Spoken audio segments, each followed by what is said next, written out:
할렐루야. 각 가정에서 제단을 쌓고 하나님 앞에 나오신 여러분들을 주님의 이름으로 환영합니다. 이 시간 우리의 마음과 뜻과 정성을 다하여서 우리 하나님을 높여드리고 또 우리 하나님을 진심을 다하여 예배하는 그러한 시간 되기를 소원합니다. 복 있는 사람은 악인의 꾀를 따르지 아니하며 죄인들의 길에 서지 아니하며 오만한 자들의 자리에 앉지 아니하고 오직 여호와의 율법을 즐거워하며 그의 율법을 주야로 묵상하는도다. 아멘. 오늘도 저희들을 주 앞에 나오게 하시고 예배의 자리로 불러주시니 하나님 앞에 감사와 영광을 돌려드립니다. 참으로 저희들의 중심이 온전히 주님만을 향하게 도와주시고 하나님을 향하여 담대함을 잃지 않는 우리 성도들 될 수 있도록 도우시옵소서. 이 시간 예배가 온전히 하나님 앞에 드려지는 예배, 우리의 모든 것을 온전히 하나님 앞에 올려드리는 그러한 예배가 되게 하여 주옵소서. 우리 주 예수님 이름으로 기원드립니다. 아멘. 사도신경으로 신앙 고백하겠습니다. 나는 전능하신 아버지 하나님 천지의 창조주를 믿습니다. 나는 그의 유일하신 아들 우리 주 예수 그리스도를 믿습니다. 그는 성령으로 잉태되어 동정녀 마리아에게서 나시고 본디오 빌라도에게 고난을 받아 십자가에 못 박혀 죽으시고 장사된 지 사흘 만에 죽은 자 가운데서 다시 살아나셨으며 하늘에 오르시어 전능하신 아버지 하나님 우편에 앉아 계시다가 거기로부터 살아있는 자와 죽은 자를 심판하러 오십니다. 나는 성령을 믿으며 거룩한 공교회와 성도의 교제와 죄를 용서받는 것과 몸의 부활과 영생을 믿습니다. 아멘. 찬송가 447장 드리겠습니다.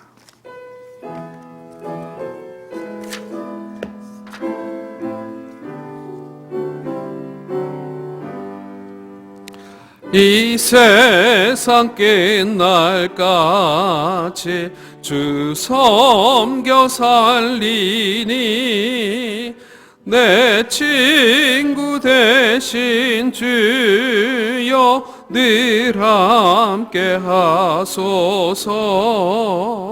주 나와 함께 하면 전쟁도 겁없고 주 나를 인도하면 늘 안심하리라. 나 주를 따를 때에 주 약속하신 것 그 영광 중에 모두 이루어 주소서. 나 주의 뒤를 따라 섬기며 살리니 그 크신 은혜 속에 날 인도하소서. 이 세상 온갖 시험 내 마음을 흔들고 저 악한 원수들이 안팎에 있으나 주 나를 돌보시사 내 방패 되시고 내 옆에 계신 것을 늘 알게 하소서. 저 영광 빛난 곳을 주 허락했으니 그 허락하신 곳을 늘 사모합니다. 끝까지 쉬지 않고 주 따라가리니 주 넓은 사랑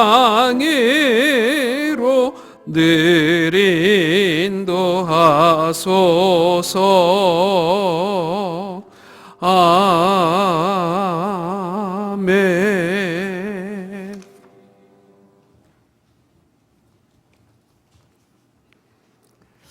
기도드리겠습니다. 참 좋으신 하나님, 창세전부터 저희들 지극히 사랑하시어 아름다운 세상을 주시고 주님만 섬기며 즐겁게 살아갈 수 있도록 허락하시니 감사를 드립니다. 힘든 시간을 주시고 주님께 더 가까이 가게 하시고 성전 사모와 교회 사랑을 배우게 하시니 진심으로 감사를 드립니다. 저희들 주님을 사랑합니다. 잘 몰라서 세상으로 갔던 저희들 죄를 용서하여 주옵소서. 모든 것 저희들 잘못이오니 이 어려움을 막아주시옵소서. 전능하신 하나님, 이 땅에 바이러스로 고통 속에 있사오니 저희들 불쌍히 여겨 질병의 공포에서 건져 주시옵소서. 환자를 속히 회복시켜 주시고 섬기는 자들에게 힘을 주시고 주님의 마음으로 하나님의 은혜로 극복하게 하옵소서. 창조 세계를 돌보지 못하고 영적 각성이 있게 하시고 절실히 기도하며 주님의 음성을 들으며 예배 생활의 소중함을 알게 하옵소서. 대구를 특히 사랑하여 주시옵소서. 하나님 말씀을 선포합니다. 신령한 시간이 되게 하옵소서. 담비의 말씀을 내려주시고 하나님을 처음 만나 행복했던 그 심령을 느끼게 하옵소서. 말씀을 통하여 역경 속에서도 우리의 가슴에 참을 수 없는 사랑이 넘치게 하옵소서. 사순절 속에서도 우리를 돌아보게 하신 하나님, 힘든 사물도 감사합니다. 우리가 어디에 서 있는지 하나님 경건을 회복하게 하시고 주님의 자녀로서 다시 서서 주님의 고행에 동참하는 사순절 되게 하옵소서. 하나님, 원로하신 우리 성도님들, 병중에 있는 우리 사랑하는 한우들 주님께서 기억하여 주시고 그 청년들, 우리 학생들 힘든 시간이 오니 위로하여 용기를 주시옵소서. 힘든 시간 각 개인의 처소에서 예배를 드리는 우리 성도님들 사랑하여 주옵소서. 주님을 만나기를 원하여 영상 앞에 서사오니 그 심정을 보시어 주님 축복하여 주옵소서. 저희들 주님을 사랑합니다. 예수님 이름으로 기도드리옵나이다. 아멘.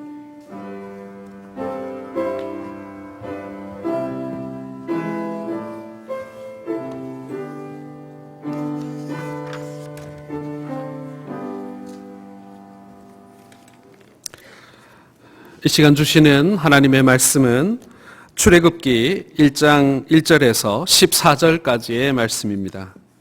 출애굽기 1장 1절에서 14절까지의 말씀, 구약성경 82페이지의 말씀입니다. 제가 한 절씩 봉독해 드리도록 하겠습니다. 야곱과 함께 각각 자기 가족을 데리고 애굽에 이른 이스라엘 아들들의 이름은 이러하니 르우벤과 시므온과 레위와 유다와 이사갈과 스불론과 베냐민과 단과 납달리와 갓과 아셀이요 야곱의 허리에서 나온 사람이 모두 70이요 요셉은 애굽에 있었더라. 요셉과 그의 모든 형제와 그 시대의 사람은 다 죽었고 이스라엘 자손은 생육하고 불어나 번성하고 매우 강하여 온 땅에 가득하게 되었더라. 요셉을 알지 못하는 새 왕이 일어나 애굽을 다스리더니 그가 그 백성에게 이르되 이 백성 이스라엘 자손이 우리보다 많고 강하도다. 자, 우리가 그들에게 대하여 지혜롭게 하자. 두렵건대 그들이 더 많게 되면 전쟁이 일어날 때에 우리 대적과 합하여 우리와 싸우고 이 땅에서 나갈까 하노라 하고 감독들을 그들 위에 세우고 그들에게 무거운 짐을 치워 괴롭게 하여 그들에게 바로를 위하여 국고성 비돔과 람셋을 건축하게 하니라. 그러나 학대를 받을수록 더욱 번성하여 퍼져나가니 애굽 사람이 이스라엘 자손으로 말미암아 근심하여 이스라엘 자손에게 일을 엄하게 시켜 어려운 노동으로 그들의 생활을 괴롭게 하니 곧 흙 이기기와 벽돌 굽기와 농사의 여러 가지 일이라 그 시키는 일이 모두 엄하였더라. 아멘. 기도하겠습니다. 아버지 하나님, 이 시간 하나님 앞에 나와 예배하는 성도들을 주님 기쁘게 받아 주옵소서. 이들이 하나님 앞에 온 마음을 드리고 몸을 드리고 시간을 드리고 그리고 우리 모두의 인생을 하나님 앞에 온전히 드리기를 간절히 소원합니다. 하나님께서 참으로 이들이 드린 물질뿐만 아니라 이들의 삶 또한 이들의 헌신도 주님 받아 주시옵소서. 우리의 것이 주의 손에 붙들릴 때 그 가치가 더해가고 또한 하나님 손에 참으로 귀하게 쓰이는 줄로 믿습니다. 오늘 힘써드린 성도들의 손길을 주님 받아주시고 칭찬하여 주옵소서. 여러 가지 경제적 상황이 점점 더 어려워가고 있습니다. 우리 성도들의 형편도 정말 쉽지가 않습니다. 하나님, 우리 성도들을 붙들어 주시고 그 모든 형편을 주님께서 주장하여 주시며 하나님께서 그 모든 어려움 가운데 살 길과 또한 회복되는 길들을 허락하여 주옵소서. 우리 주 예수님 이름으로 기도드립니다. 아멘. 할렐루야. 예. 우리 가정에서 예배하시고 계시는 우리 성도님들, 그리고 이 자리에 함께하고 있는 우리 성도님들, 우리 하나님 앞에 예배하는 마음은 어디에 있든지 동일할 줄로 믿습니다. 이 시간 하나님께 나아가는 마음, 그리고 은혜를 사모하는 마음으로 함께 예배하기를 소원합니다. 자, 오늘부터 출애굽기 강해를 시작하고자 합니다. 하나님께서 이스라엘 백성들을 이끄셨듯이 우리의 삶을 이끌어 주시기를 소원하는 마음을 가지고 하나님께서 보여주신 역사의 그 발걸음을 하나님의 섭리의 그 역사들을 우리가 함께 살펴보기를 원합니다. 오늘 본문의 말씀으로 번영과 고통이 찾아올 때라는 제목으로 말씀의 은혜를 나누겠습니다. 우리는 누구나 다 차이가 있습니다만은 인생에서 번영과 그리고 그 반대되는 고통을 번갈아 경험하게 됩니다. 어떤 사람은 번영의 날보다 고통의 날이 더 긴 사람도 있고요. 또 어떤 사람은 번영과 성공의 날들을 또 길게 누리는 그런 사람들도 있습니다. 그러나 이런 번영과 그리고 고통이 교차되어 찾아온다라는 사실은 어떤 인생도 다 동일하다라는 생각을 우리는 경험적으로 알고 있습니다. 그런 사람들 가운데에는 이 번성하고 성공할 때 자기 자신의 인생에 대해서 굉장히 그런 낙관적인 사람들이 있고요. 그리고 반대로 고통이 찾아올 때, 그리고 이 어려움이 찾아올 때 자신의 인생에 대해서 비관적으로 생각하는 사람들도 적지가 않습니다.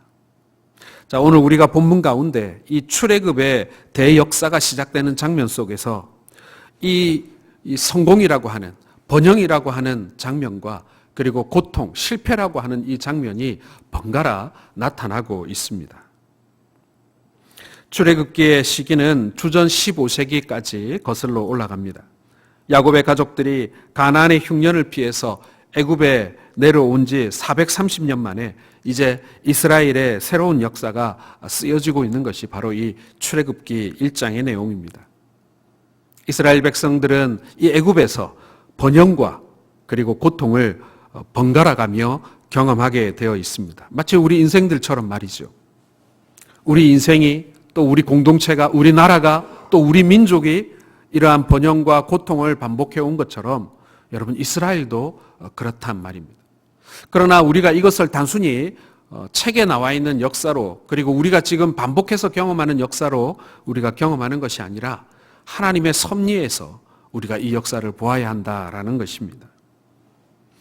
하나님은 왜 이 번영을 주시고 또 그 번영과 반대되는 고통을 허용하셨는가? 역사의 배후에 계신 하나님의 섭리와 계획을 아는 것, 여러분, 그것이 지금 우리에게 굉장히 중요합니다. 우리를 부유하게 하신 이유도, 그리고 우리를 지금처럼 이렇게 어려움과 고통 가운데 하나님께서 잠시 두신 것도, 이것이 우연히 일어난 일이 아니라 하나님의 섭리와 계획 가운데 일어나고 있는 일이라는 사실을 우리가 성경적인 눈으로 볼 수 있어야 한다라는 것입니다. 우리의 삶 가운데서도 우리는 하나님이 나에게 왜 이러실까라는 질문을 우리가 끊임없이 반복하고 살고 있기 때문에 우리의 어떤 개인적인 인생뿐만 아니라 우리의 공동체, 우리의 나라를 볼 수 있는 그러한 영적인 안목을 이 시간 가질 수 있게 되기를 소원합니다. 자, 우리 성도들은 이 땅에 살면서 번영을 당연히 누릴만 한데 왜 우리는 극심한 고통을 교차하여 경험하게 될까요?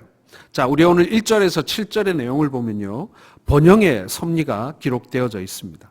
하나님께서 어떻게 이스라엘을 번영시키셨나 그 내용이 나와 있어요. 그러다가 8절이 되면 그때부터 꼬이게 되는 것이죠. 가나안 땅에서 흉년이 들자 아브라함의 후손들, 야곱의 가족들이 요셉의 공고를 따라 애굽 땅으로 이주를 하게 됩니다. 이민을 간 것이죠. 살기가 힘들어지면 이민들 많이 갑니다. 우리나라도 어려울 때 미국이나 호주나 이런 곳으로 이민을 많이 떠났지 않습니까? 지금의 우리와 하나도 다를 바가 없습니다. 역사는 반복되는 것이니까요. 애굽 땅에 모두 70명이 내려갔습니다. 오늘 7절에 보면 이 가족들이 애굽에서 엄청난 번영을 맞이했음을 알 수가 있습니다. 이 70명이 애굽에 내려갔는데 애굽을 떠날 때는 출애굽기 12장 37절에 보면 유아 외에 아기들 외에 보행하는 장정이 60만이라고 성경은 기록하고 있습니다. 유아와 그리고 여자를 포함하게 되면 약 200만까지도 가능하다고 볼 수 있는 것이죠. 70명이 내려가서 200만의 민족이 된 것입니다.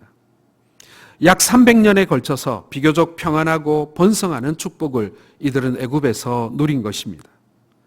비록 이스라엘은 고향이 아닌 외국 땅에서 이민 와서 외국인의 신분으로 살고 있지만 역사상 유례없는 번영의 삶을 누리고 있는 것입니다.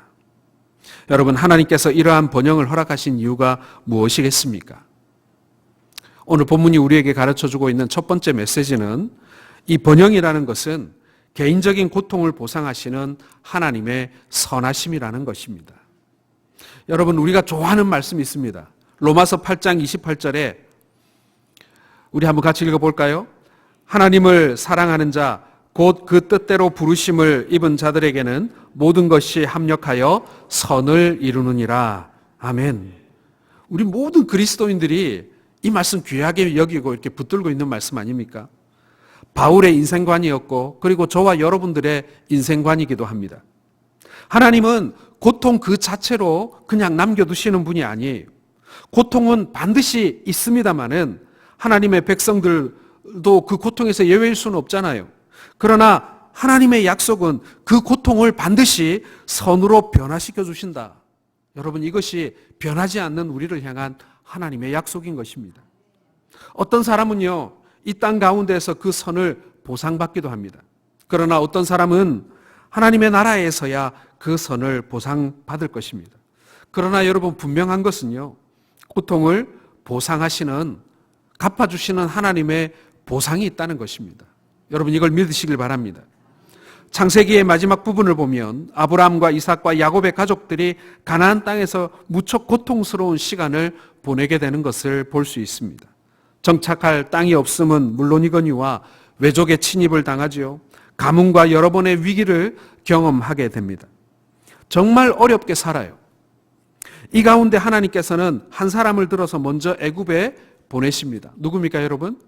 그렇죠. 요셉을 먼저 보냅니다. 아주 기이한 사건들의 연속을 통해서 우리가 아는 그 요셉이 애굽의 총리까지 되는 것이죠. 노예로 팔려가는 기구한 운명을 맞이했습니다마는, 그래서 요셉은 너무나도 억울하고 고통스러웠습니다마는 자신의 가족들을 구원하시기 위한 하나님의 섭리와 인도하심이라는 것을 우리는 성경을 통해서 알 수 있습니다. 그러나 요셉도, 그리고 요셉의 가족들도 아무도 그러한 사실을 그때는 몰랐다는 것이죠. 우리는 창세기의 가장 감동적인 장면을 기억합니다. 자신을 노예로 팔아버린 비정한 형들을 이 애굽의 총리가 된 요셉이 품어주고 용서하는 장면입니다. 창세기 45장 5절 이하에 보게 되면 요셉의 고백이 얼마나 감동적인지 몰라요.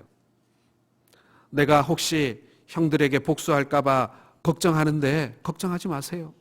지금 아버지가 돌아가셨기 때문에 내가 과거의 앙심을 가지고 형들을 죽이거나 해야 할 것이라고 생각하는데 그런 생각하지 마세요. 나는 믿습니다. 당신들과 나와 우리 가족들의 생명을, 우리 이스라엘을 구원하시기 위해서 하나님이 나를 먼저 이 애굽 땅에 보내셨음을 나는 믿습니다. 그래서 당신들이 나를 고통스럽게 한 그 일들 나는 용서할 수 있습니다. 이게 하나님의 이 큰 그림이었습니다. 하나님의 계획이었습니다. 나도 그리고 형들도 그 하나님의 계획에 쓰임받은 것입니다. 저는요, 요셉의 이 고백에는 인간적인 용서 그 이상의 내용이 있다라고 생각을 합니다. 이것은 역사를 주관하시는 하나님의 주권을 바라보는 믿음이라는 것입니다. 우리에게 그저 고통 그 자체만을 주시기 위해서 우리의 삶에 주어지는 맹목적인 고통은 여러분 없습니다. 그 당시에는 고통만 보입니다. 실패로만 보입니다. 절망과 좌절로만 보입니다. 내 삶을 송두리째 찢어버리는 것만 같은 그런 고통이 내게 엄습해 옵니다. 그러나 여러분, 이 모든 고통의 배후에는 하나님의 선하신 섭리가 움직이고 있음을 여러분 믿으시길 바랍니다. 하나님의 선은요, 반드시 성취되게 되어 있는 것입니다. 아무것도 하나님의 뜻과는 관계없이 이루어지는 일이 없어요. 아무 뜻 없이 다가오는 고통, 성공, 그런 거 결단코 있을 수 없습니다. 그 배후에는 하나님의 선한 의지가 움직이고 있음을 우리는 믿어야 할 것입니다. 그리고 반드시 우리 하나님은 보상해 주시는 분입니다. 이스라엘은 이제 애굽에서 굶어 죽을 길에서 벗어나 샬롬과 평안을 누리게 되는 것입니다. 여러분, 왜 내 인생의 한 페이지에 번영이 그리고 평강이 찾아오는 것입니까? 우리가 지금 왜 이렇게 넉넉하게 살 수 있게 된 것입니까? 그것은요, 고통의 순간 흘린 나의 눈물을 하나님께서 기억하고 계심을 여러분 믿으시길 바랍니다. 선하심으로 갚아주신 거예요. 여러분에게 평강이 찾아왔습니까? 혹은 크고 작은 형통함이 있습니까? 성공이 있습니까? 번영을 경험하셨습니까? 후히 주시고 넘치도록 축복하시는 하나님의 선하심을 찬양하시기 바랍니다. 내가 땀 흘렸기 때문에, 내가 잘했기 때문에 여러분 그렇게 보시면 안 돼요. 하나님이 갚아주신 것으로 봐야 합니다. 그 축복이 어디서 왔는지 그 근원을 제대로 알아야 합니다. 내가 잘해서가 아닙니다. 내 고난이 값져서가 아닙니다. 하나님의 일방적인 선하심, 나의 모든 성공과 실패를 결국에는 하나님의 선하심으로 갚아주시는 그 하나님이 우리를 향하여 보고 계시는 그 불쌍히 여김, 그 연민을 여러분 우리는 기억해야 하는 것입니다. 여러분, 우리가 좀 뭔가가 잘 될 때, 성공할 때, 그리고 번영할 때, 평강이 찾아올 때 여러분 하나님께서 우리에게 선으로 갚아주심을 여러분 고백할 수 있는 여러분들 되시길 바랍니다. 그리고 여러분, 이 번영과 성공에 또 다른 면이 있습니다. 그것은 뭐냐면은 이 번영이라는 것, 이 성공이라는 것은 하나님의 선하신 뜻을 공동체 안에 이루고자 하시는 하나님의 섭리라는 사실입니다. 이 말은요, 다른 말로 하면은 우리의 성공과 번영이 우리 개인에게 머물지 않는다는 얘기예요. 우리 개인에게만 잘 먹고 잘 살게 하기 위해서 하나님께 그렇게 하신 것이 아니라는 것입니다. 우리가 속한 공동체를 향한 하나님의 인도하심이 있다는 것이죠. 하나님의 뜻을 공동체 안에 이루고자 하심입니다. 요셉의 가문의 형통과 번영은요, 그 개인뿐만 아니라 이스라엘 공동체를 향한 하나님의 섭리였다는 사실을 우리는 주목해야 합니다. 요셉의 한 사람의 어떤 입신양면만 우리가 볼 것이 아니라 이 요셉의 이 성공을 통하여서 하나님께서 이스라엘 민족, 그 큰 민족을 하나님의 제사장 나라 삼으시기를 원하신다라는 하나님의 그 계획, 그 의도를 우리는 볼 수 있어야 한다라는 것입니다. 하나님께서 우리 한국교회를 왜 이렇게 번성하게 하셨습니까? 그것은요, 우리 한국교회를 향한 하나님의 계획이 있는 거예요. 우리가 그 계획에 충실히 그 사명을 잘 감당하면 하나님께서 더 복을 주실 것이고요. 우리가 그 사명에 충실하지 못하고 우리가 그것을 모른 척 외면하게 되면 하나님께서는 분명 우리에게서 그 번영의 촛대를 옮겨버리시고 말 것입니다. 당연한 것 아니겠습니까? 우리 개인들을 묶어서 우리 공동체 안에 선을 이루시고 교회를 통해서 국가를 통해서 하나님의 뜻을 이루기를 원하시는 하나님의 공동체의 섭리가 우리의 성공 속에는, 우리의 번영 속에는 있다는 사실을 믿으시길 바랍니다. 이스라엘을 보호하시고 번성케 한 데에는 하나님의 계획하심이 있습니다. 이제 이스라엘의 그 이스라엘을 강한 민족으로, 그리고 하나님의 민족으로 역사 위에 세우기 위한 하나님의 뜻이 있으시다는 거예요. 불과 여러분 70명이 내려왔어요. 그러나 그들이 다시 가나안으로 향할 때 그들은 더 이상 한 가족이 아니었습니다. 200만이나 되는 민족을 이룬 것입니다. 여러분, 우리가 생각할 때 70명이 내려왔지만 한 300년 살다 보면 그렇게 큰 민족이 될 수도 있지. 여러분, 그렇게 생각되세요? 저절로 그렇게 되는 것입니까? 여러분, 이게 저절로 되는 게 아니에요. 제가 예전에 몽골 선교지를 다녀온 적이 있는데 그때 선교사님이 저보고 그러는 거예요. 목사님, 한국에 살고 있는 몽골 사람이 몇 명이나 되는 줄 아세요? 하고 묻더라고요. 한 2, 3천 명 됩니까? 그랬더니 아니에요. 많을 때는 10만 명까지 있었대요. 많을 때는. 좀 늘었다 줄었다 하지만 그래도 항상 5, 6만 명은 한국에서 식당에서 일하고 막 여기저기서 일하고 있다는 거예요. 그런데 여러분, 그 사람들이 우리나라에 몇만 명 들어와 있다고 해도 50년, 60년, 100년이 지나면 그들이 100만이 되고 200만이 됩니까? 그렇지 않아요. 외국 땅에서 그렇게 된다는 게 어려워요. 그리고 거기에 살고 있는 민족이, 먼저 살고 있는 그 나라 사람들이, 외국인들이 그렇게 되는 것을 용납하지 않습니다. 그럼에도 불구하고 이스라엘이 애굽에서 그렇게 큰 민족이 됐다는 것은요, 하나님의 섭리가 아니고서는 설명할 수 없는 것입니다. 여러분, 우리나라가 선진국이 된 것, 여러 나라들이 부러워하는 그런 나라가 됐지 않습니까? 우리가 한국에 살 때는 잘 몰라요. 그러나 외국에 나가보면요, 얼마나 많은 나라 사람들이 우리 한국의 이 성공에 대해서 높게 평가하고 있는지 몰라요. 그리고 어떤 사람들은 이전에 이제 잘 살던 나라들 있잖아요. 우리나라보다 잘 살던 나라들은 굉장히 또 시샘하기도 해요. 그러나 이 못 사는 나라 사람들은 우리나라가 모델이에요. 우리도 한국처럼 되고 싶다. 이렇게 말입니다. 식민지와 전쟁 속에 하나님께 부르짖음에 대한, 우리 성도들이 얼마나 하나님께 부르짖었습니까? 그 하나님께 부르짖음에 대한 하나님의 선한 응답이 우리가 지금의 이 번영을 누리게 된 그 모습이에요.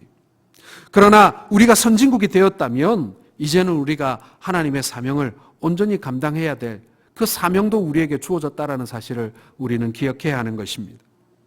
여러분, 이스라엘 백성들에게 바로가 어떤 땅 줬어요? 고센 땅을 주지 않았습니까? 요셉이 형제들에게 이 얘기해 놓은 게 있어요. 나중에 바로가 어디서 살래? 하고 물으면 고센 땅을 주십시오 라고 말이죠. 비옥한 나일강이 흐르는 삼각주에 있는 땅이 고센 땅이었습니다. 이 애굽 사람들은 이 가축을 치는 것을 경시했기 때문에 이 유목을 하고 있던 이 요셉의 가족들은 따로 애굽 사람들과 떨어져서 이 고센 땅에서 자신들만의 공동체를 이루어서 거기에서 번성할 수 있었습니다. 당시 근동의 초강대국이었던 애굽의 심장부에서 어떠한 외침도 받지 아니하고 보호받으면서 나라가 번성하게 된 것입니다. 그래서 어떤 성경학자는 이 고센 땅을 이스라엘 민족의 인큐베이터였다, 이렇게 말하기도 합니다. 하나님의 커다란 역사의 진행 가운데 이렇게 치밀하고 주밀한 계획이 담겨져 있었다. 우리가 그 사실을 우리의 민족 그리고 우리의 개인의 삶에도 우리가 적용할 수 있어야 한다라는 것입니다. 이스라엘을 번영케 하신 그 하나님이 여러분 우리의 삶도 주장하고 계시다는 거예요. 창세기 46장 3절에 보면 하나님이 이르시되 나는 하나님이라 내 아버지의 하나님이니 애굽으로 내려가기를 두려워하지 말라. 내가 거기서 너로 큰 민족을 이루게 하리라. 네, 하나님께서 야곱에게 주신 말씀이죠. 내가 너를 거기서 큰 민족을 이루게 하리라. 하나님께서 이미 계획을 다 가지고 계신 거예요. 이스라엘이 애굽에 내려가 개인적인 평강을 누릴 뿐만 아니라 이 민족을 쓰시고자 하나님이 그들을 축복하고 계신다라는 것입니다. 그렇게 쓰기 위하여 예비하셨다라는 것입니다. 여러분들에게 형통이 찾아오고 번영이 찾아오고 복이 찾아오면 여러분 이렇게 생각하시기 바랍니다. 이 복을 주신 것은 내가 즐기고 나만 배불리기 위한 것이 아니다. 내 주변에 있는 사람들에게 이 복을 흘려주기 위하여 하나님께서 내게 복을 주셨다. 여러분 이렇게 고백하실 수 있기를 바랍니다. 그러기 위해 주시는 것, 나의 번영을 통해, 나의 형통함을 통해, 나의 지식을 통해, 나의 젊음을 통해 하나님의 영광이 나타나도록 하나님의 섭리의 도구로 사용하시기를 원해서 나에게 이런 것들을 주셨다.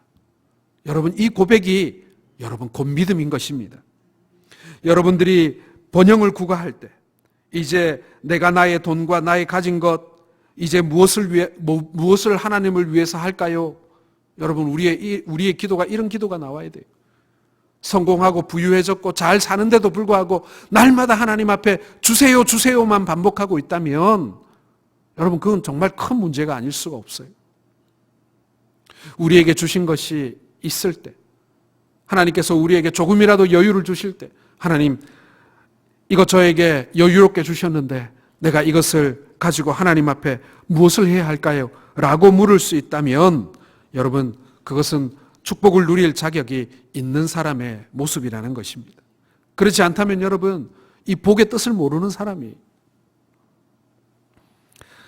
자 이제 말씀은 이제 고난의 섭리를 우리에게 설명해 주고 있습니다. 8절 이하의 말씀은 이 고난이 이제 번영이 끝나고 고난이 찾아오는 장면이 나오고 있어요. 번영이 그리 오래 가지를 못합니다. 이 번영은 짧지는 않았지만 그리고 길지도 않습니다. 마치 오페라 공연의 무대가 빙글 돌아가듯이 어느 날 갑자기 이 번영은 고통으로 변하고 맙니다. 8절 말씀 보시겠습니다. 요셉을 알지 못하는 새 왕이 일어나 애굽을 다스리더니 이제 문제가 시작되었어요. 애굽의 절대적인 강자였던 이 바로가 바뀐 것입니다. 요셉을 알지 못하는 왕이 등극하면서 이스라엘 민족을 의심의 눈으로 바라보기 시작하는 것입니다. 더 이상 이스라엘은 애굽에서 번영을 경험하지 못하게 됩니다. 번영에 가는 이스라엘을 핍박하기 시작하는 겁니다. 전에는 1등 국민은 아니었지만 그래도 2등 국민 정도의 지위를 누렸는데 이제는 짐승만도 못한 노예의 신분으로 민족 전체가 내몰리게 된 것입니다. 한순간에 무대가 돌아가면서 번영이 고통으로 변하고 만 것입니다. 이스라엘이 갑작스럽게 비참한 처지에 내몰렸던 이 역사와 그리고 우리의 번영이, 우리의 성공이 어느 날 갑자기 고통과 실패로 변하는 이 불안한 인생의 물음에 대해서 오늘 말씀이 우리에게 답을 주고 계시는 것입니다. 여러분 상상이나 했습니까? 21세기의 돌림병이라니요. 우리가 한 번도 상상하지도 못했고 우리가 대비하지도 못했던 일이 지금 우리에게 일어나고 있지 않습니까? 번영과 실패라는 것, 번영과 고통이라는 것, 성공과 실패라는 것, 이것은 정말 종이의 양면과 같은 거예요. 순식간에 그것이 변할 수 있다는 사실을 지금 우리가 경험하고 있지 않습니까? 여러분 우리가 기억합시다. 고통과 고난은 성공할 수 없는 사탄의 핍박이라는 사실을 여러분 기억하시길 바랍니다. 이스라엘을 핍박하는 핵심 인물은 누구입니까? 바로죠. 바로 애굽의 왕 바로입니다. 이름은 잘 모르지만 우리가 출애굽기를 읽다 보면 이 바로가 얼마나 철저하게 사단의 도구로 하수인으로 사용되어 있는지를 우리가 볼 수 있습니다. 하나님께서 사랑하는 자녀인 우리에게 고통을 허용하시는 것은 사실입니다. 그러나 하나님께서 그 고통을 우리에게 직접 주시는 것이 아니에요. 우리는 고통을 만날 때 하나님 어쩌자고 저에게 이런 고통을 주십니까 하고 항변해 보지만 하나님이 우리에게 고통 그 자체를 주시는 것이 아닙니다. 하나님은 사탄이 고통을 주도록 잠시 허용은 하시지만 고통을 주시는 장본인은 아니라는 것입니다. 우리가 지난주 말씀에 이 바울의 이 가시에 대해서 우리가 말씀을 들었지 않습니까?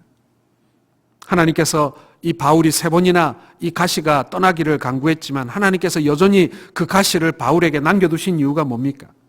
너무 자고하지 않게 하기 위해서, 교만하지 않게 하기 위해서 남겨두셨다라는 것 아닙니까? 사단의 가시를 잠시 허용하셨다는 거예요. 지금 바로를 통해서 사단이 그렇게 핍박하고 있는 것입니다. 하나님의 백성 이스라엘을 멸절시키려는 음모가 시작되는 것입니다.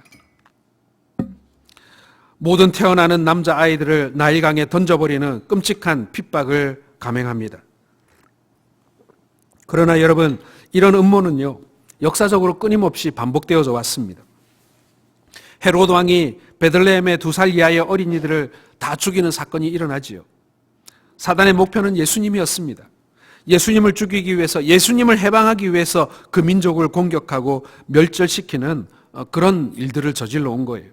하만의 음모가 또 있었지 않습니까? 그러나 이것은 여러분, 일부는 성공한 것처럼 보였습니다마는 결국에는 모두 실패한 음모로 끝나게 됩니다. 12절을 보시기 바랍니다. 그러나 학대를 받을수록 더욱 번성하여 퍼져가니라. 사탄이 우리를 핍박할 때 여러분 힘껏 외치시기 바랍니다. 사탄아, 너는 결코 성공할 수 없느니라. 나의 인생을 파괴하려고 하는 너의 모든 계획은 결국에는 반드시 실패할 것이다. 여러분, 우리가 이런 믿음 가지고 있어야 되는 거예요. 사단은 결코 성공할 수 없습니다. 그러나 우리를 상당히 괴롭히기는 합니다.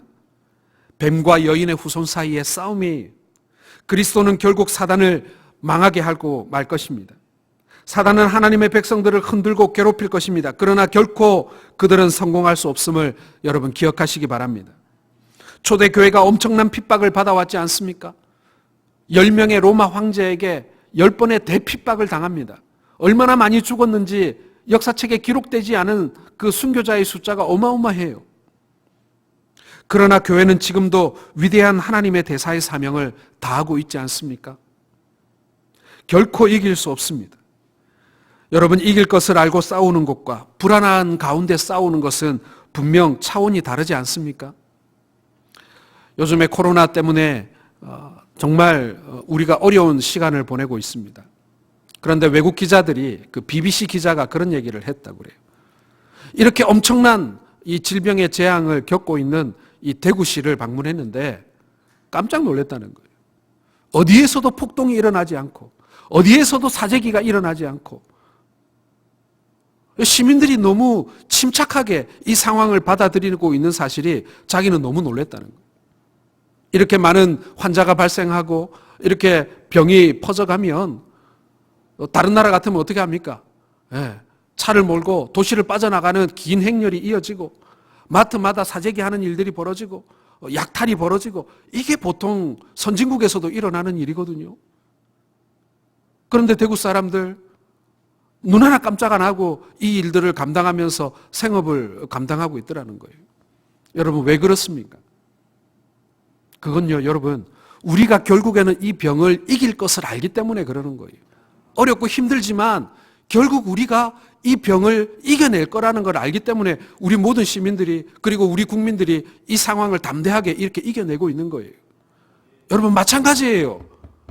하물며 이 하찮은 병도 우리가 이길 수 있다는 자신이 있는데, 여러분, 그리스도인들이 세상에 나가서 기죽어 살면 안 되는 거예요. 이 싸움은 그리스도께서 승리하신 싸움임을 믿으시길 바랍니다. 죄에 대하여, 세상에 대하여 여러분 주눅들어서는 안 돼요. 우리는 이미 이긴 싸움을 하고 있는 것입니다. 사랑하는 성도 여러분, 여러분들의 삶이 결국엔 하나님의 승리로 끝날 것임을 단 한순간도 의심하지 않는 저와 여러분들 되시기를 주님의 이름으로 축원합니다. 마지막으로 여러분, 이 핍박이 오는 이유에 대해서 말씀하고 있습니다. 이 핍박이 오는 이유는요, 하나님 나라의 열망을 갖게 하는 하나님의 은혜임을 믿으시길 바랍니다. 쉽게 생각하세요, 여러분. 이스라엘 백성이 애굽에서 계속 잘 먹고 잘 살았다면 하나님의 땅, 하나님의 약속의 땅, 가나안 땅으로 떠날 마음이 생겼겠습니까? 까마득히 그들은 잊고 살았어요. 300년의 번영을 누리는 동안 그들은요, 우리 조상들에게 약속하신 하나님의 이 시온의 땅, 이 가나안 땅, 약속의 땅 다 까마득하게 잊어먹고 살았어요. 애굽 사람들의 그 가마솥에 이 가득 들어있는 그 고기만 생각하고 살았던 거예요. 그래, 이제 여기가 우리의 영원한 처소지, 뭐 그렇게 생각한 거예요. 그 땅에서 태어난 세대가 몇 세대인데 자기들 고향인 거예요, 이제. 그러나 핍박이 오니까 생각이 바뀌는 거예요. 그래, 여기는 우리의 영원한 처소가 아니지.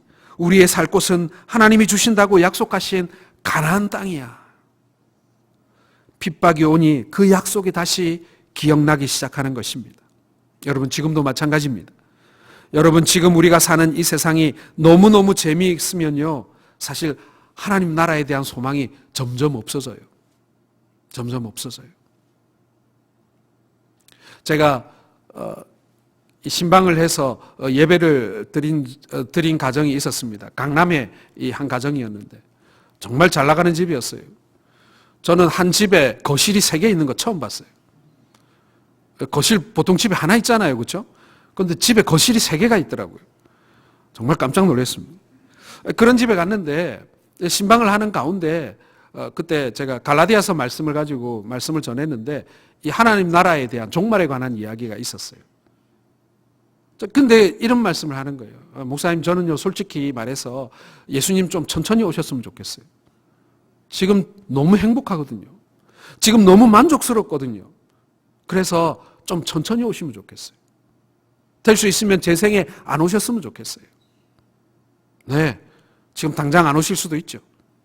그리고 그분의 생애 동안 안 오실 수도 있습니다. 그러나 여러분, 주님의 오심을 기다리는 성도의 마음은 그건 아니죠. 여러분, 우리가 이 땅 가운데 모든 것이 만족스럽고 배부르면요, 하나님 나라의 소망이 끊어져 버릴 수도 있다는 사실입니다. 여러분, 천국 가기 원하시는 분 한번 손들어 보십시오. 네. 지금 당장 가기 원하시는 분만 손들고 계십시오. 네. 우리 모두 가고는 싶은데 차차 가기를 원하지 않습니까? 네. 내가 이 세상에서 번영을 누리고 있는 동안에는요, 이 천국의 본향의 소망을 갖기가 그만큼 어려운 거예요. 그러나 갑자기 나에게 고통이 그리고 핍박이 닥쳐오게 되면 그제서야 하늘을 바라보기 시작하는 것입니다. 저는요, 생애 마지막을 보내고 있는 성도들을 많이 만납니다. 아마도 목사라는 직분이 그런 분들을 제일 많이 만나지 않겠습니까? 호스피스 병동에 가게 되면 이제 주님 부르실 시간을 이제 기다리는 성도들을 많이 만나게 됩니다. 가면 항상 기도합니다. 속히 회복되어 다시 돌아올 수 있게 해달라고 말이죠. 그런데 제가 한 집사님을 위해서 그런 기도를 하니까 집사님이 제 손을 붙들고 기도를 마치고 나니까 이런 말씀 하시더라고요. 목사님, 이제 낫게 해달라는 기도 그만하세요. 저 이제 천국 가고 싶어요. 여러분, 너무 아프기 때문에 이 고통이 끝나게 해달라고 그렇게 기도를 말린 것입니까? 아니에요, 여러분. 천국의 소망이 시작되는 거예요. 이 땅에 더 이상 소망이 없음을 알고, 그리고 하나님이 불러주시는 그곳이 이 땅보다 몇 갑절 더 소중한 곳이고 그리고 아름다운 곳임을 이제 소망하기 시작하는 거예요. 비록 이 땅에 내가 많은 것을 남겨두고 가야 하고, 그리고 이 땅에 아쉬움도 많이 남아있지만, 그러나 주님 예비하신 그 나라를 생각하면 하나도 아깝지 않은 거예요.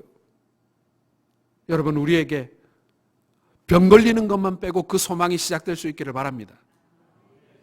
고통이 우리로 하여금 하나님 나라의 소망을 회복시켜 주는 것입니다.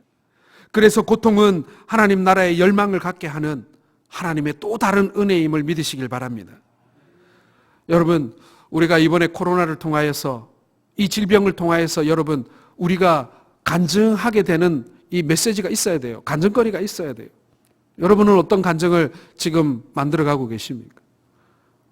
교회 오는 것이 얼마나 귀한 일인지 몰랐고, 함께 예배하는 것이 얼마나 귀한 것인지 몰랐고, 교우들이 함께 교제할 수 있다는 것이 얼마나 행복한 일인지 몰랐고, 그리고 우리가 일상을, 자연스러운 일상, 아무것도 아닌 것처럼 아이들을 학교 보내고, 마트에 가서 쇼핑을 하고, 직장을 다니고, 마스크 안 써도 되고, 여러분, 우리의 이 평범한 일상이 우리에게 얼마나 행복하고 감사한 일이었는가를 우리가 이제 깨닫기 시작하지 않습니까?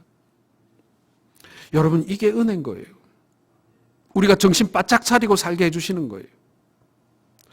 애굽 땅의 삶의 구조는 땅만 보고 살면 되는 거예요. 나일강이 늘 물을 공급해 주니까요, 땅에서 늘 소출이 나왔거든요. 그러니까 애굽 사람들은요, 땅만 보고 살면 돼요. 비 안 와도 돼요. 강물이 넘치는데. 그래서 물 잘 데워주는 관계시설만, 물길만 잘 내어놓으면 그들은 번성할 수 있었습니다. 그러나 가나안 땅의 구조는 그렇지 않아요. 그나마 1년에 조금 내리는 비라도 안 오면 큰일 나는 땅인 거예요. 그러니 가나안 땅에 사는 사람들은 하늘만 쳐다보고 있는 겁니다. 가나안의 땅의 구조는 하나님만 바라봐야 하는 구조입니다. 그러나 이스라엘은 분명히 애굽에서 하나님을 서서히 잊어가고 있습니다. 그러나 고통으로 인해서 그들은 하나님 백성으로서의 삶의 방식을 다시 회복해 가고 있는 것입니다. 여러분, 이 코로나19라고 하는 이 질병이요, 여러분, 우리로 하여금 다시 군살 빼고 우리가 다시 하나님의 그리스도인의 삶의 모습으로 우리가 돌아갈 수 있는 기회가 된다면, 여러분, 이것은 고통인과 동시에 하나님께서 우리에게 베푸시는 은혜라는 사실을 우리가 고백할 수 있기를 바랍니다. 고통은 우리가 참 그리스도인 되게 해주는 은혜의 도구가 될 줄로 믿으시길 바랍니다. 시편 기자의 고백처럼 고난을 당하기 전에는 어그러지고 불의한 길로 내 발이 다녔지만은 비로소 고난이 내게 임하니 내 발은 하나님의 의에 순종하게 되었도다. 여러분, 이 고백이 저와 여러분들의 고백이기를 소원합니다. 고통은요, 하나님의 백성을 다듬어 가시는 하나님의 연단입니다. 출애굽기 3장 7절 말씀을 한번 우리가 같이 한번 읽어보겠습니다. 시작. 내 백성의 고통을 분명히 보고 그들이 그들의 감독자로 말미암아 부르짖음을 듣고 그 근심을 알고. 여러분, 고통으로 인하여 이스라엘 백성들이 하나님께 비로소 부르짖었다, 기도하게 되었다라는 얘기입니다. 그전에는요, 물론 자세히 기록되어 있지 않지만 이스라엘 백성들이 300년 동안 애굽에서 번성할 때 그들이 하나님 앞에 부르짖었다라는 말은 어디에도 나와 있지 않아요. 여러분, 하나님이 쓰시는 사람은요, 하나님께 의존하는 사람입니다. 하나님이 쓰시지 않는 사람은요, 하나님을 의존할 필요를 느끼지 않는 사람입니다. 내 힘으로, 내 지식으로, 내 의지로 살아갈 수 있다고 믿는 사람은요, 결코 하나님께 쓰임받을 수 없습니다.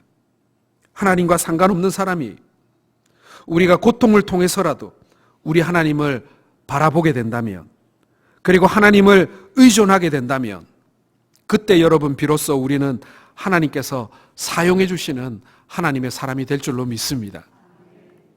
이제 말씀을 맺기를 바랍니다. 여러분, 번영과 성공에는요, 항상 세속화의 위험이 도사리고 있습니다. 하나님을 떠나가게 만드는 것은요, 핍박이 아니에요. 고통이 아니에요. 하나님을 떠나가게 만드는 것은요, 성공이고 부유함이고 번영이에요. 그래서 핍박받을 때가 위험한 게 아니라 잘 될 때가, 잘 나갈 때가, 형통할 때가 위험한 것입니다. 우리나라의 번영이 하나님과 멀어지게 만들어가고 있지는 않은지 우리는 이 기회에 우리가 되돌아보고 살펴봐야 합니다. 하나님께서는 산파들을 사용하셔서 이스라엘을 보호해 주시는 장면이 이제 앞으로 나올 거예요. 이들을 통해 이스라엘 남자들을 보호하셨고, 그리고 그 가운데에는 모세가 있었어요. 여러분, 번영이, 성공이 찾아올 때 너무 성공 그 자체로 인하여 기뻐하고 거기에 취하지 마시기 바랍니다. 그 번영의 이면에 있는 하나님의 섭리를 기억하시고 겸허하고 겸손하실 수 있기를 바랍니다. 그리고 나와 나의 번영을 하나님의 뜻대로 사용하시도록 소원하고 순종하실 수 있기를 바랍니다. 그리고 고통이 올 때, 그때에도 여러분 너무 낙심하지 마시기 바랍니다. 나를 연단하시는 하나님의 손길을 느끼시면서 감사하시기를 소원합니다. 이럴 때 내가 어떠한 처지에 놓인다 할지라도 하나님의 백성으로 이 마지막 시대를 살아갈 지혜와 은혜를 얻을 줄로 믿으시길 바랍니다. 사랑하는 성도 여러분, 어떨 때는 우리의 입에서 날마다 불평만 이렇게 나오는 그런 날도 있어요. 이상하게 아침부터 입에서 투덜투덜 불평만 나올 때가 있어요. 옆에 있는 아내가 혹은 옆에 있는 남편이, 아니 당신 오늘 왜 그렇게 투덜거리냐고 그렇게 말하는 날이 있어요. 여러분, 그런 날이 찾아오면 어렵고 짜증나는 일, 그리고 힘든 일, 불안한 일을 맞이하실 때 여러분, 우리 스스로에게 이야기합시다. 하나님께서는 성공도 주시고 고통도 주시지만, 그러나 그 모든 것이 하나님의 선한 섭리 가운데 일어나고 있는 일이라고 말입니다. 하나님이 나와 함께 하시고 내 길을 인도하시고 우리가 비록 지금 이렇게 어려운 가운데 불안한 가운데 있지만 그러나 하나님께서 내 편이시라는 사실, 여러분 이것을 의심치 아니하고 그것을 고백하시면서 감사하실 수 있는 우리 모든 성도 가족들 되시기를 주님의 이름으로 축원합니다. 기도하겠습니다. 아버지 하나님, 연약하고 약한 저희들을 하나님께서 그저 홀로 두지 아니하시고 오늘도 저희들에게 능력이 되어주시고 저희들의 위로가 되어주시고 또한 저희들의 인도자가 되어주시는 줄로 믿습니다. 어렵고 힘든 때 우리 성도들의 마음을 위로하여 주시고 고난 가운데 하나님이 길을 열어가시는 분이심을 저희가 믿게 하여 주옵소서. 그리하여 하나님의 섭리를 기대하고 우리를 연단하며 우리를 성숙해 하고 우리를 자라게 하시는 하나님의 그 은혜를 기억하게 하여 주옵소서. 특별히 하나님, 우리 성동교회 가족들 가운데 연약한 성도들이 있습니다. 병중에 있는 성도들이 있습니다. 속히 회복시키시고 강건케 하여 주옵소서. 이 질병이 속히 이 지역을 그리고 우리나라에게서 떠나가게 하여 주옵소서. 하나님을 향하여 부르짖는 백성들의 소리를 들으시고 참으로 이 어려운 시대에 하나님을 예배하기 위하여 모이는 교회들을 주님 기억하여 주옵소서. 우리 성도들의 자녀들도 기억하여 주시고 원금 갇혀 흩어져 있는 자녀들 그리고 군문에 있는 자녀들도 기억하여 주셔서 어디에 있든지 주님께서 안전하게 지켜 보호하여 주옵소서. 우리 주 예수님 이름으로 기도드립니다. 아멘. 할렐루야. 교회 소식 알려드리겠습니다. 우리 함께 한 자리에서 예배하지는 못하지만 우리 성도들 그 어느 때보다도 우리가 서로를 위해서 많이 기도하고 있는 때인 것 같습니다. 저는 우리가 이렇게 모여서 예배하지 못하지만 감사한 것 중에 하나가 비록 이 스마트폰의 메시지를 통해서 우리가 서로 주고받지만 어느 때보다도 우리 순장님들과 또 우리 목장의 가족들이 서로를 위해서 많이 기도하는 것 같아요. 저는 이것이 하나님께서 우리에게 주신 또 다른 선물이라는 생각이 듭니다. 우리 교우들을 위해서 많이 기도하시고 또 우리 이웃들을 위해서도 우리 기도하시는 우리 성도님들 되시기를 바랍니다. 우리 교회 소식 알려드리겠습니다. 먼저 코로나19가 속히 퇴치될 수 있도록 여러분 지속적으로 기도해 주시기를 부탁드리겠습니다. 뿐만 아니라 우리 함께 모여 예배할 수 있는 이 공예배가 속히 시행될 수 있도록 여러분 기도해 주시길 바랍니다. 우리 당회가 결정한 대로 우리 다음 주에는 모입니까? 다음 주에는 모입니까? 이런 이제 우리 질문들을 할 수 있는데요.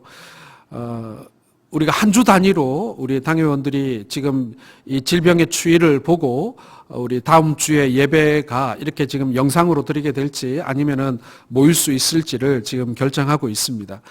여러분 전달되어지는 메시지들 그리고 광고 사항들을 잘 봐주시고 따라주시기를 바랍니다. 새벽 묵상 음성 파일이 매일 오전 6시에 순장 카톡방에 올려지고 있습니다. 우리 순장님들 통해서 전달 받으셔서 비록 가정에서지만 이 메시지 듣고 말씀 묵상하시고 또 기도하실 수 있기를 바랍니다. 각종 공지사항과 소식은 우리 순장 카톡방을 통해서 우리 순장님들을 통해서 지금 전달하고 있습니다. 우리 꼭 메시지 받으시고 같이 한 마음으로 기도할 수 있었으면 좋겠습니다. 각종 헌금은 교회 주보에 기록되어져 있는 온라인 계좌를 참고해 주시기를 바라겠습니다. 그리고 여러분 우리 병중에 있는 우리 성도님들을 위해서 특별히 기도해 주시기를 바랍니다. 우리 윤광줄 집사님 우리 코로나 확진 받으셔서 지금 치료받고 계신데요. 저 동산병원에 계시다가 전북대학교 병원으로 음압격리병실로 지금 옮기셔서 집중치료 받고 계십니다. 우리 윤 집사님 위해서 많이 기도해 주시기 바랍니다. 윤순영 권사님 계명대 동산병원에서 치료받고 계십니다. 그리고 우리 고현일 장로님 발목뼈 골절로 수술하시고 지금 포항에 있는 병원에서 지금 치료받고 계십니다. 13일 날 퇴원하신다고 합니다. 유명수 집사님 고관절 골절 수술 후에 금요일 날 퇴원하셔서 지금 집에서 지금 요양하고 계십니다. 우리 교우들을 위해서 많이 기도해 주시기를 부탁드리겠습니다. 오늘 오후 3시에 임시당에 모이도록 하겠습니다. 우리가 비록 같이 모이지는 못하지만 우리 교우들 사이에 우리 서로 전화해주고 또 기도해주는 일들 많이 했으면 좋겠습니다. 주중에 여러분들 가정으로 새로 만들어진 2020년도 교회 요람을 우편으로 발송했습니다. 혹시 아직 못 받으신 분들은 우체통 우편함을 좀 찾아보시면 아마도 지금 들어와 있을 겁니다. 요람에 나와 있는 전화번호 잘 보셔서 우리 교우들에게 평소에는 얼굴 보면 됐지만 지금 얼굴 못 보니까요. 서로에게 좀 더 전화 한 번 더 해드리고 우리 이렇게 만나지는 못하지만 우리 서로 격려해주고 또 이렇게 형편을 또 살펴보아주는 그런 일들이 우리 교우들 가운데 있었으면 좋겠습니다. 여러분들을 다시 만나기를 고대하면서 우리 한 마음으로 하나님 앞에 예배하고 그리고 찬송할 수 있는 여러분들의 가정 되시기를 주님의 이름으로 축원합니다. 마지막으로 기도하겠습니다. 지금은 우리 주 예수 그리스도의 은혜와 아버지 하나님의 무한하신 사랑과 성령님의 위로 교통케 하시며 충만케 하시는 은총이 각 가정에서 하나님께 단을 쌓고 하나님 앞에 감사의 예배를 드리고 있는 모인 주의 백성들과 그 자손들, 그 가정 위에 지금부터 영원 무궁토록 함께 하시기를 간절히 축원하옵나이다. 아멘.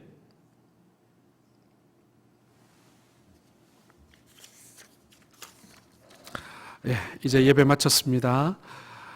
우리 가까이 이렇게 우리 악수하고 그렇게는 못하지만 우리 인사 나누시고 우리 돌아가도록 하겠습니다.